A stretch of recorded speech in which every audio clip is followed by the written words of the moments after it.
Saudi Gulf breaking ന്യൂസിലേക്ക് സ്വാഗതം. പ്രവാസ ലോകത്തെ വിവിധ വാർത്തകൾക്കായി ഈ ചാനൽ സബ്സ്ക്രൈബ് ചെയ്യൂ. 78ാമത് ഇന്ത്യൻ സ്വാതന്ത്ര്യദിനം ജിദ്ദ ഇന്ത്യൻ കോൺസുലേറ്റിൽ വിപുലമായി ആഘോഷിച്ചു. കോൺസുലേറ്റ് പരിസരത്ത് രാവിലെ 7:15 നടന്ന ചടങ്ങിൽ പുതുതായി ചുമതലയേറ്റെടുത്ത കോൺസുലർ ജനറൽ ഫഹദ് അഹമ്മദ് ഖാൻ സൂരി ദേശീയ പതാക ഉയർത്തി. തുടർന്ന് 77 വർഷത്തെ രാഷ്ട്രത്തിന്റെ നേട്ടങ്ങൾ ഉയർത്തിക്കാട്ടുന്ന രാഷ്ട്രപതിയുടെ സ്വാതന്ത്ര്യദിന സന്ദേശം അദ്ദേഹത്തിന് സദസ്സിന് വായിച്ചു കേൾപ്പിച്ചു. ഇന്ത്യ സൗദി ഉഭയകക്ഷി ബന്ധങ്ങൾ ശക്തിപ്പെടുത്തുന്നതിനും ഇന്ത്യയുടെ ഹജ്ജ് ഓപ്പറേഷനിലും കോൺസുലേറ്റിന്റെ അധികാരപരിധിയിലുള്ള ഇന്ത്യൻ സമൂഹത്തിന്റെ ക്ഷേമത്തിനായുള്ള കോൺസുലേറ്റിന്റെ ശ്രമങ്ങളിലും സൗദി അധികാരികൾ നൽകിയ വിലമതിക്കാനാകാത്ത പിന്തുണയ്ക്ക് കോൺസുലർ ജനറൽ നന്ദി രേഖപ്പെടുത്തി. സൗദിയിൽ ബിനാമി സ്ഥാപനങ്ങളെക്കുറിച്ച് രഹസ്യവിവരം നൽകുന്നവർക്ക് വൻതുക പാരിതോഷികം സൗദി അറേബ്യ പ്രഖ്യാപിച്ചു.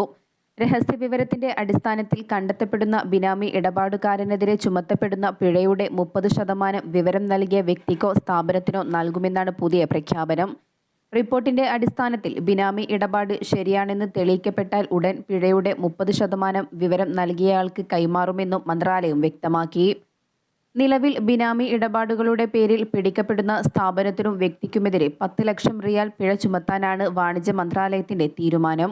ഇതനുസരിച്ച് 30% 3 ലക്ഷം റിയാൽ വിവരം നൽകിയ വ്യക്തിക്ക് പാരിതോഷികമായി ലഭിക്കും.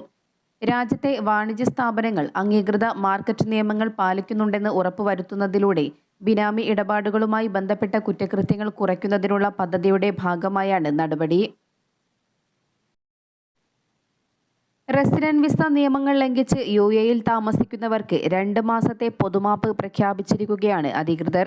സെപ്റ്റംബർ 1 മുതൽ ആരംഭിക്കുന്ന പൊതുമാപ്പ് കാലാവധിയിൽ വിദേശികളുടെ പ്രവേശനവും താമസവും സംബന്ധിച്ച ഫെഡറൽ നിയമം ലംഘിച്ചത് കാരണം ഏതെങ്കിലും തരത്തിലുള്ള സാമ്പത്തിക പിഴകൾ ഉള്ളവർക്ക് അത് ഒഴിവാക്കി നൽകും. എന്നാൽ ഇതുമായി ബന്ധപ്പെട്ട വിശദാംശങ്ങൾ ഔദ്യോഗികമായി പുറത്തുവരാനിരിക്കുന്നതേയുള്ളൂ. വരും ദിവസങ്ങളിൽ federal authority four identity, citizenship, customs and port security ഇതുമായി ബന്ധപ്പെട്ട പ്രഖ്യാപനം നടത്തുമെന്നാണ് കരുതുന്നത്. അതേസമയം പൊതുമാപ്പുമായി ബന്ധപ്പെട്ട് നിരവധി പല രീതിയിലുള്ള ചോദ്യങ്ങൾ പ്രവാസി സമൂഹത്തിന്റെ ഭാഗത്തു നിന്നും ഉയർന്നു വരുന്നുണ്ട്. അതിലൊന്നാണ് നിയമലംഘകർ സ്റ്റാറ്റസ് ക്രമീകരിച്ച് പിഴ അടയ്ക്കാതെ നാട്ടിലേക്ക് പോയാൽ അവർക്ക് UAE-യിലേക്ക് തിരികെ വരാൻ പറ്റുമോ എന്നത്. അതോ മുൻ തവണകളിൽ പൊതുമാപ്പ് വേളയിൽ ഉണ്ടായതുപോലെ ഒരു നിശ്ചിത കാലത്തേക്ക് പ്രവേശന വിലക്ക് UAE ഏർപ്പെടുത്തുമോ എന്നും പലരും ചോദിക്കുന്നുണ്ട്. എന്നാൽ ഇത്തവണ സ്റ്റാറ്റസ് ക്രമീകരിച്ച് നാട്ടിലേക്ക് പോകുന്നവർക്ക് തിരികെ വരാൻ ബുദ്ധിമുട്ടുണ്ടാകില്ല എന്നാണ് ഇതുമായി ബന്ധപ്പെട്ട് പ്രവർത്തിക്കുന്നവർ പങ്കുവയ്ക്കുന്ന വിവരം. ഇത്തവണ പൊതുമാപ്പിൽ അത്തരമൊരു പ്രവേശന വിലക്ക് ഉണ്ടാകില്ലെന്ന് എമിഗ്രേഷൻ കൺസൾട്ടന്റുകൾ, സാമൂഹിക പ്രവർത്തകർ തുടങ്ങിയവരെ ഉദ്ധരിച്ച് പ്രാദേശിക മാധ്യമങ്ങൾ റിപ്പോർട്ട് ചെയ്തു. അതുകൊണ്ട് തന്നെ പൊതുമാപ്പ് പരമാവധി പ്രയോജനപ്പെടുത്താൻ അനധികൃത താമസക്കാരോട് അവർ അഭ്യർത്ഥിക്കുകയും ചെയ്തു. വിസ സ്റ്റാറ്റസ് ക്രമീകരിച്ചതിന് ശേഷം അവർക്ക് എപ്പോൾ വേണമെങ്കിലും UAE-യിലേക്ക് മടങ്ങാമെന്നാണ് എമിഗ്രേഷൻ ഉപദേഷ്ടാവ് അലി സെയ്ദ് അൽ കാബയുടെ അറിയിപ്പ്. UAE-യിലേക്ക് തിരികെ വരാൻ ആഗ്രഹിക്കുന്ന പൊതുമാപ്പ് അപേക്ഷകർ പുറത്തേക്ക് പോകുന്നതിന് മുമ്പ് UAE കമ്പനിയിൽ നിന്നും ഒരു റെസിഡൻസി വിസയോ ഓഫർ ലെറ്ററോ സമ്പാദിക്കാനായാൽ കാര്യങ്ങൾ ഏറെ എളുപ്പമാകുമെന്നും അദ്ദേഹം അറിയിച്ചു. UAE സർക്കാരിന്റെ കഴിഞ്ഞ പൊതുമാപ്പ് ഉപയോഗപ്പെടുത്തിയവർക്ക് ഒരു നിശ്ചിത കാലയളവിലേക്ക് പ്രവേശന വിലക്ക് ഏർപ്പെടുത്തിയിരുന്നു. എന്നാൽ ഇത്തവണ അതുണ്ടാകില്ല. പഴയതുപോലെ ഇമിഗ്രേഷൻ ഓഫീസുകളിൽ പൊതുമാപ്പുകാർക്കായി പ്രത്യേക ടെന്റുകളോ മറ്റോ ഉണ്ടാവില്ല. UAE-യിലുടനീളം അംഗീകൃത ടൈപ്പിംഗ് സെന്ററുകൾ വഴിയാണ് അപേക്ഷ നൽകേണ്ടതെന്നാണ് വിവരം.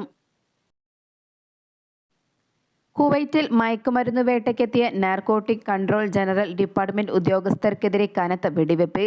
ജഹ്റ ഗവർണറേറ്റിലെ ഒരു ഫാമിൽ മയക്കുമരുന്ന് വ്യാപാരം നടക്കുന്നു എന്ന സംശയത്തെ തുടർന്ന് റെയ്ഡിനെത്തിയപ്പോഴാണ് നാടകീയ സംഭവങ്ങൾ അരങ്ങേറിയത്. സംഭവസ്ഥലത്ത് റെയ്ഡിനെത്തിയ ഉടനെ മയക്കുമരുന്ന് വിരുദ്ധ സ്ക്വാഡിലെ ഉദ്യോഗസ്ഥർക്കെതിരെ മയക്കുമരുന്ന് സംഘം വെടിയുതിർക്കുകയായിരുന്നു. കഴിഞ്ഞ ദിവസം രാത്രി 11:10 കോഴിക്കോട്ട് നിന്നും മസ്കറ്റിലേക്ക് പുറപ്പെട്ട ഫ്ലൈറ്റ് സാങ്കേതിക തകരാർ മൂലം ഓഗസ്റ്റ് 14 രാത്രി മുംബൈയിൽ തിരിച്ചിറക്കി. ഓഗസ്റ്റ് 15 ഉച്ചയ്ക്ക് പുറപ്പെടും എന്ന് ആദ്യം അറിയിച്ചിരുന്നു. എന്നാൽ വീണ്ടും സമയം മാറ്റി 1 മണിക്ക് പുറപ്പെടും എന്ന് അറിയിച്ചിരുന്നു. എങ്കിലും വീണ്ടും 2:30 പുറപ്പെടാൻ സാധിക്കുമെന്നാണ് എയർ ഇന്ത്യ അധികൃതർ അറിയിച്ചിരുന്നത്. ഒമാനികളും സ്ത്രീകളും കുട്ടികളും കൂടാതെ ദുബൈയിലേക്കുള്ള യാത്രക്കാരടക്കം ഈ വിമാനത്തിൽ ഉണ്ടായിരുന്നു. ഒമാനിൽ തൊഴിൽ നിയമങ്ങൾ ലംഘിച്ച് ജോലിയിൽ തുടരുന്നവരെ നിരവധി കർശന നടപടികൾ കാത്തിരിക്കുന്നു. സ്വദേശിവൽക്കരിച്ച തസ്തികകളിൽ ജോലി ചെയ്യുന്ന പ്രവാസികൾ, അനധികൃതമായി ഒമാനിൽ പ്രവേശിച്ച് തൊഴിലെടുക്കുന്നവർ തുടങ്ങിയ നിയമലംഘകരെ നാടുകടത്തുന്നതുൾപ്പെടെയുള്ള നടപടികളാണ് കാത്തിരിക്കുന്നത്. തിരികെ ഒമാനിലേക്ക് മടങ്ങിവരാൻ സാധിക്കാത്ത നിലയിലാകും രാജ്യത്ത് നിന്നും മടക്കി അയക്കുക എന്നും തൊഴിൽ മന്ത്രാലയം പുറത്തിറക്കിയ പുതിയ ഉത്തരവിൽ വ്യക്തമാക്കുന്നു. ഇത്തരത്തിൽ പിടിക്കപ്പെടുന്ന നിയമലംഘകരെ നാടുകടത്തുന്നതിനുള്ള ചെലവ് തൊഴിലുടമയോ അല്ലെങ്കിൽ തൊഴിൽ ചെയ്യുന്ന സ്ഥാപനത്തിൻ്റെയോ ഉത്തരവാദിത്തമായിരിക്കും. സ്വദേശിവൽക്കരണം പൂർത്തീകരിക്കാത്ത കമ്പനികൾക്ക് പുതിയ വിസകൾ അനുവദിക്കുന്നതിലുൾപ്പെടെ നിയന്ത്രണങ്ങളുണ്ടാകുമെന്ന് തൊഴിൽ മന്ത്രാലയം നേരത്തെ തന്നെ മുന്നറിയിപ്പ് നൽകിയിട്ടുണ്ട്. സ്വദേശിവൽക്കരിച്ച തസ്തികകളിൽ വിദേശികളെ നിയമിക്കുന്നത് കണ്ടെത്തുന്നതിന് കർശന പരിശോധനയും തൊഴിൽ മന്ത്രാലയം അധികൃതർ നടത്തിവരുന്നു. ഇതുൾപ്പെടെയുള്ള നിയമലംഘനങ്ങൾ കണ്ടെത്തുന്നതിന് സെക്യൂരിറ്റി ആൻഡ് സേഫ്റ്റി സർവീസസ് വിഭാഗവുമായി ചേർന്ന് മന്ത്രാലയം പ്രവർത്തിച്ചു വരികയാണ്. ഈ വർഷം ഇതിനോടകം 12,000 നിയമലംഘകരെയാണ് പിടികൂടിയത്. രാജ്യത്ത് തിരമാലകൾ ഉയരുമ്പോഴും കടൽ പ്രക്ഷുബ്ധമാകുമ്പോഴും കടലിൽ ഇറങ്ങുന്നതിന് വിലക്ക്. ഖരീഫ് സീസണിൽ നിയന്ത്രണം ശക്തമാക്കിയിരിക്കുകയാണ് ഒമാൻ സുരക്ഷാ വിഭാഗം.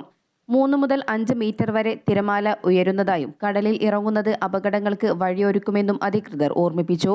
ബീച്ചുകളിലും മറ്റും കൂടുതൽ സുരക്ഷാ ഉദ്യോഗസ്ഥരെയും നിയമിച്ചിട്ടുണ്ട്. വെള്ളച്ചാട്ടങ്ങൾ, വെള്ളക്കെട്ടുകൾ, അരുവികൾ തുടങ്ങിയ സ്ഥലങ്ങളിലും സുരക്ഷാ മാനദണ്ഡങ്ങൾ പാലിക്കണമെന്ന് സിവിൽ ഡിഫൻസ് ആൻഡ് ആംബുലൻസ് വിഭാഗം ആവശ്യപ്പെട്ടു. സുരക്ഷാ മുന്നറിയിപ്പുകൾ തുടരുമ്പോഴും മുങ്ങിമരണങ്ങൾ റിപ്പോർട്ട് ചെയ്യപ്പെടുന്നത് ആശങ്കയുണ്ടാക്കുന്നുണ്ട്. കഴിഞ്ഞ ദിവസം സലാല ഐൻ ജസീസിൽ വെള്ളക്കെട്ടിൽ വീണ് സുഡാൻ സ്വദേശി മരണപ്പെട്ടിരുന്നു. ഇത്തരം അപകടങ്ങൾ ഒഴിവാക്കുന്നതിന് സുരക്ഷാ നിർദ്ദേശങ്ങൾ പാലിക്കണമെന്ന് സിവിൽ ഡിഫൻസ് ആൻഡ് ആംബുലൻസ് വിഭാഗം നിർദ്ദേശിച്ചു. മുതിർന്നവർ വെള്ളത്തിൽ ഇറങ്ങുമ്പോഴും സുരക്ഷാ മാനദണ്ഡങ്ങൾ പാലിച്ചിരിക്കണം. നിയന്ത്രണങ്ങളുള്ള സ്ഥലങ്ങളിലും സമയങ്ങളിലും വെള്ളത്തിൽ ഇറങ്ങുന്നത് ഒഴിവാക്കണം. അതേസമയം മുതിർന്നവരുടെ സാന്നിധ്യമില്ലാതെ കുട്ടികളെ വെള്ളക്കെട്ടുകളിലോ നീന്തൽ കുളങ്ങളിലോ കടലിലോ ഇറങ്ങാൻ അനുവദിക്കരുത്. മാതാപിതാക്കളുടെ അസാന്നിധ്യത്തിൽ കുട്ടികൾ വെള്ളത്തിൽ ഇറങ്ങുന്നത് മുങ്ങിമരണം ഉൾപ്പെടെയുള്ള അപകടങ്ങൾക്ക് വഴിവെക്കും. കുട്ടികൾ മുങ്ങിമരിക്കുന്ന മിക്ക കേസുകളിലും കുടുംബത്തിൻ്റെയും മുതിർന്നവരുടെയും അശ്രദ്ധ പ്രധാന കാരണമാണ്. വാദികൾക്കരികിലേക്ക് പോലും കുട്ടികളെ അയക്കരുത്. ജലമൊഴുക്കുള്ള സമയങ്ങളിൽ ഇത്തരം സ്ഥലങ്ങളിൽ മുതിർന്നവർ പോലും എത്തുന്നത് ഒഴിവാക്കണം. മുന്നറിയിപ്പ് അവഗണിച്ച് നിരോധിത സ്ഥലങ്ങളിൽ ഇറങ്ങുന്നവർക്കെതിരെ ശക്തമായ നടപടികൾ സ്വീകരിക്കുമെന്ന് അധികൃതർ അറിയിച്ചിട്ടുണ്ട്. നീന്തൽക്കുളങ്ങൾ ഒരുക്കുമ്പോഴും അവയ്ക്ക് ചുറ്റും വേലി കെട്ടി കുട്ടികൾക്ക് എത്തിച്ചേരാൻ കഴിയാത്ത വിധം സുരക്ഷിതമായിരിക്കണം.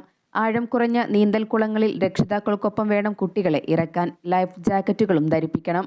കുട്ടികൾ മാത്രം ഉപയോഗിക്കുന്ന നീന്തൽക്കുളങ്ങളിൽ അമിതമായി വെള്ളം നിറയ്ക്കരുത്. ഉറപ്പുള്ള കൈവരികളും നിർമ്മിച്ചിരിക്കണം.